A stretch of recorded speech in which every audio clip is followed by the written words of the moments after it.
राहुल गांधी की भारत जोड़ो न्याय यात्रा देवास जिले के ग्राम दौलता में पहुंची। यात्रा को लेकर कांग्रेस कार्यकर्ताओं में जबरदस्त उत्साह नजर आया। खुली जीप पर सवार होकर राहुल गांधी ने जनता व कार्यकर्ताओं का अभिवादन स्वीकार किया। विजयागंज मंडी में जगह जगह मंच से पुष्प वर्षा की गई। इससे पूर्व वरिष्ठ कांग्रेस नेता जयराम रमेश, प्रदेश अध्यक्ष जीतू पटवारी, सज्जन सिंह वर्मा आदि ने पत्रकार वार्ता ली। इसमें आगामी लोकसभा चुनाव में जीत की बात कही। प्रदेश अध्यक्ष पटवारी ने लोकसभा में मध्य प्रदेश में 15 सीटों पर जीत की बात कही। लोकसभा में सीट शेयरिंग के सवाल पर जयराम नरेश ने कहा कि हमारे साथ 28 पार्टियां थी, अब एक पार्टी के नेता ने पलटी कर दी, वो तो पलटी के उस्ताद हैं। महाराष्ट्र में हमारे साथ 1-2 पार्टी और आ सकती है, हम मजबूत हैं। जम्मू कश्मीर में सीट शेयरिंग को अंतिम रूप दे रहे हैं, सभी पार्टी के साथ सीट शेयरिंग की बात कर ली है, सिर्फ जम्मू कश्मीर और पश्चिम बंगाल में सीट शेयरिंग होना है। तो मैं अनुरोध ये था कि अभी कांग्रेस पार्टी की 2-3 दिन में सीईसी इलेक्शन कमेटी की मीटिंग हो रही है, राष्ट्रीय इलेक्शन। उसमें कौन कहां से लड़ेगा, राहुल जी कहां से लड़ेंगे और कौन कौन कहां प्रत्याशी स्पष्ट होगा। और मैं मानता हूं कि आपकी जो भावना है उसका सम्मान है। तो यहाँ गठबंधन को लेके जहाँ जहाँ हमें लगता है कि इनके साथ हमें जाना चाहिए, गंभीरता से बात चल रही है। और जो जैसे एसपी के साथ एक आपने खबर आई होगी, तो वो भी एक अपनी उसी भावना के अनुरूप हुआ है। और बाकी भी जिससे भी करना पड़ेगा, एक वोट ऐसा है जो बीजेपी के खिलाफ है, वो बटेरी, इसका प्रयास किया जा रहा है। आपसे एक हो गया, जयराम जी के आखिरी में करेंगे। एक मिनट आप बताओ। पॉलिसी को लेकर सवाल है। यहाँ मालवा क्षेत्र में जमीन के अधिग्रहण हो रहे हैं काफी, और उन अधिग्रहण में किसान असंतुष्ट है। कहीं लैंड पूलिंग के नाम पे अधिग्रहण हो रहा है, कहीं पैसे कम दिए जा रहे हैं, रेलवे लाइन का अधिग्रहण हो रहा है, इंदौर के आसपास बड़ा डेवलपमेंट हो रहा है, उसमें किसान सारे असंतुष्ट है। ऐसे में कांग्रेस की पॉलिसी क्या होगी? आप 12 साल बाद आप ये सवाल पूछ रहे हैं। 12 साल बाद सितंबर 2013 में डॉक्टर मनमोहन सिंह जी प्रधानमंत्री थे। लोकसभा में और राज्यसभा में एक प्रगतिशील और मैं समझता हूं क्रांतिकारी कानून पारित हुआ, जो 1894 का कानून में संशोधन नहीं पर पूरे तरीके से बदला, उसको उखाड़कर फेंक दिया और नया कानून लाया 2013 में। किसान को 4 गुना मुआवजा मिलेगा ग्रामीण इलाकों में, शहरी इलाकों में मुआवजा दुगना होगा। और भी बड़े और बहुत महत्वपूर्ण प्रावधान थे, पर सबसे मुख्य प्रावधान यही है, मुआवजा के। एक मिनट यार, खत्म तो करने दो। क्या हुआ, हमारी सरकार चली गई 2014 में, और 2015 में नरेंद्र मोदी जी संशोधन लाए कि ये पूरा कानून ईज ऑफ डूइंग बिजनेस हमारे पूंजीपतियों के खिलाफ है, तो हम इसमें संशोधन करना चाहते हैं। इसका विरोध कांग्रेस पार्टी ने किया। हम उत्तर प्रदेश में गए, मध्य प्रदेश, राजस्थान, सभी जगहों में हमारे कार्यकर्ता सड़कों पर उतरे और इन संशोधन के खिलाफ हमने अपनी आवाज उठाई। ये संशोधन को वापस लेना पड़ा। नरेंद्र मोदी जी के कार्यकाल में 2 ही ऐसे मिसाल वापस लेना पड़ा मजबूरी में, और दूसरा जो भूमि अधिग्रहण को लेकर कल भी ये बात उठी, और राहुल जी ने बिल्कुल स्पष्ट कराया कि कांग्रेस पार्टी की नीति ये है कि 2013 के कानून के प्रावधान को हम पूरे तरीके से लागू करेंगे और कोई ऐसा प्रयास हम बर्दाश्त नहीं करेंगे राज्य सरकारों से उसको कमजोर करने के लिए। मोदी जी ने क्या किया, केंद्रीय स्तर पर हम संशोधन नहीं ला सकते, पर अब राज्यों को संशोधन लाना है, वो मुक्त है, वो ला सकते हैं। और उसका नतीजा ये हुआ, मध्य प्रदेश, महाराष्ट्र, गुजरात, तेलंगाना, पिछले 2 साल पहले, 3 साल पहले की बात मैं कर रहा हूँ। तो ये केंद्रीय कानून है, संविधान के अनुसार केंद्रीय कानून को प्राथमिकता दी जाती है हमेशा, और भूमि अधिग्रहण ऐसा विषय है केंद्रीय हमारे संविधान में जो समतल लिस्ट में है, यानी कि केंद्र सरकार की भी जिम्मेदारी होती है, राज्य सरकार की भी जिम्मेदारी होती है, पर कानून जो लाया गया है पार्लियामेंट में पारित हुआ है। तो मैं आपको फिर से कहूंगा, 2013 का कानून जो बनाया गया था उसको हम पूरी तरीके से लागू करने के लिए वचनबद्ध है। ये हमारी गारंटी है। की शुरुआत 23 जून को पटना में हुई, उसके बाद बेंगलुरु में बैठक हुई 17 और 18 जुलाई, मुंबई में तीसरी बैठक हुई 31 अगस्त और 1 सितंबर, और चौथी बैठक दिल्ली में हुई 19 दिसंबर। 28 पार्टियां थी और इसका एक नतीजा ये था कि अचानक प्रधानमंत्री ने मरे हुए एनडीए को पुनर्जीवित करने की कोशिश की। आपको याद होगा जब इंडिया गठबंधन की घोषणा की गई थी तब एनडीए की बात शुरू हुई। एनडीए कहाँ आता है? इंडिया से 2 आई निकालो, ईमानदारी और इंसानियत, वो एनडीए बन जाता है। इंडिया से पहला आई निकालो और चौथा आई निकालो तो एनडीए बन जाता है। तो एनडीए को इन्होंने पुनर्जीवित किया। 28 पार्टियां थी।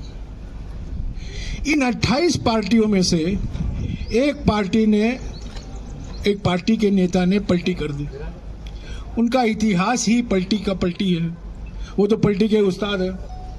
तो 28 पार्टियां 27 बन गई और एक और पार्टी इंडिया को छोड़कर एनडीए में शामिल हो गई, तो हम 26 हो गए।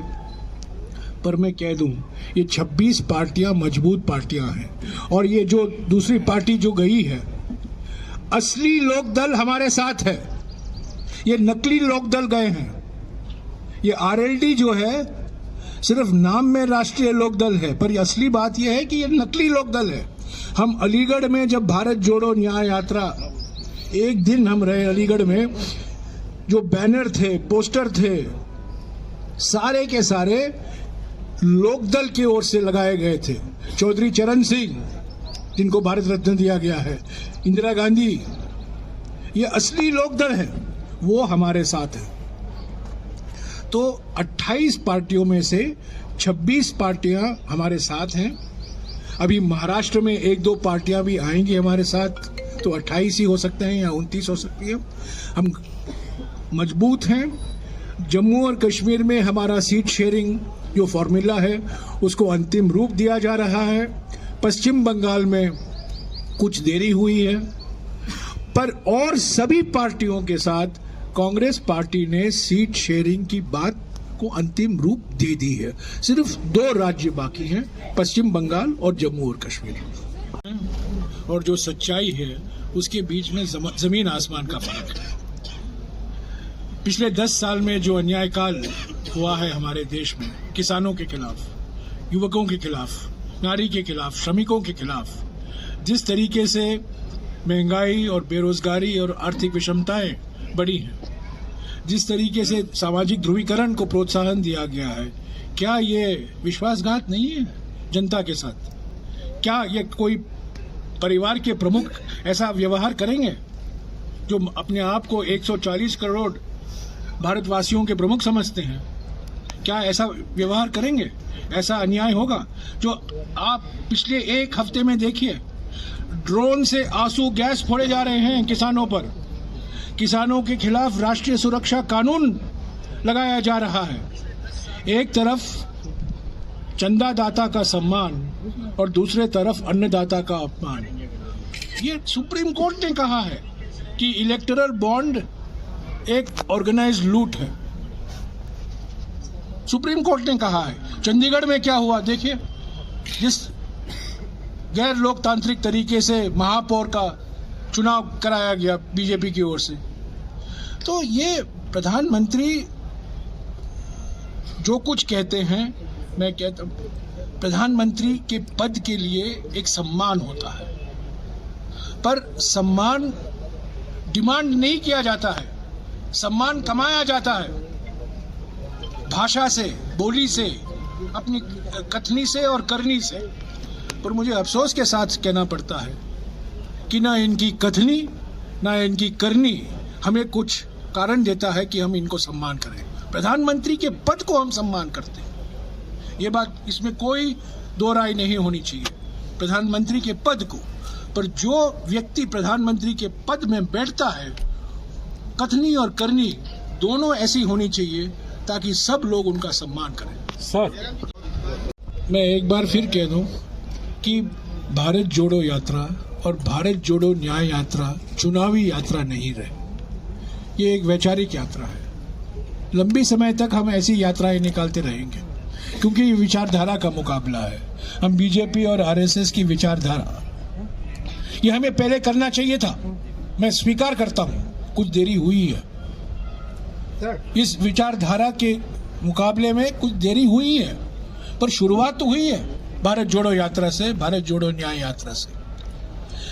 चुनाव के रिजल्ट कभी हमारे पक्ष में होते हैं, कभी हम हारते हैं। कर्नाटक में हम जीते, तेलंगाना में हम जीते, मध्य प्रदेश में हम हारे, राजस्थान में हम जीत नहीं पाए, हालांकि वोट शेयर इतना फर्क नहीं था।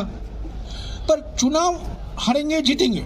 पर एक बात याद रखिए, भारत जोड़ो यात्रा से और भारत जोड़ो न्याय यात्रा से हमारे संगठन में एक नई शक्ति और नई ऊर्जा आती है। सर लालू हमारे कार्यकर्ता सड़क में आते हैं। एक मिनट यार, मुझे बात खत्म तो करने दे, रनिंग कमेंट्री मत दीजिएगा यार। हमारे संगठन में, हमारे कार्यकर्ताओं में, हमारे नेताओं में एक नई ऊर्जा आती है, नई शक्ति दिखाई देती है, और एक हमारे नेताओं को भी एक मौका मिलता है कनेक्ट करने का। तो ऐसी यात्रा, ये आखिरी यात्रा नहीं है। हम जीतेंगे 2024 की लोकसभा और उसके बाद कोई यात्रा नहीं होगा, ये नहीं है। ये यात्राएं चलती रहेंगी क्योंकि ये लंबी समय तक हमें करना पड़ेगा, क्योंकि ये आरएसएस का प्रोजेक्ट जो है पिछले 70 साल से चल रहा है, 80 साल से चल रहा है, और हम सत्ता में रहे थे। हम भूल गए कि मैं स्वीकारता हूं कि ये एक वैचारिक मुकाबला है, एक वैचारिक जंग है। चुनाव हम हारेंगे जीतेंगे, चुनाव लड़ते रहेंगे, पर विचार का जो मुकाबला है इसमें हमारी ओर से कुछ कमी थी, और वो पूरा कर रहे हैं राहुल जी भारत जोड़ो यात्रा से और भारत जोड़ो न्याय यात्रा से। शुक्रिया।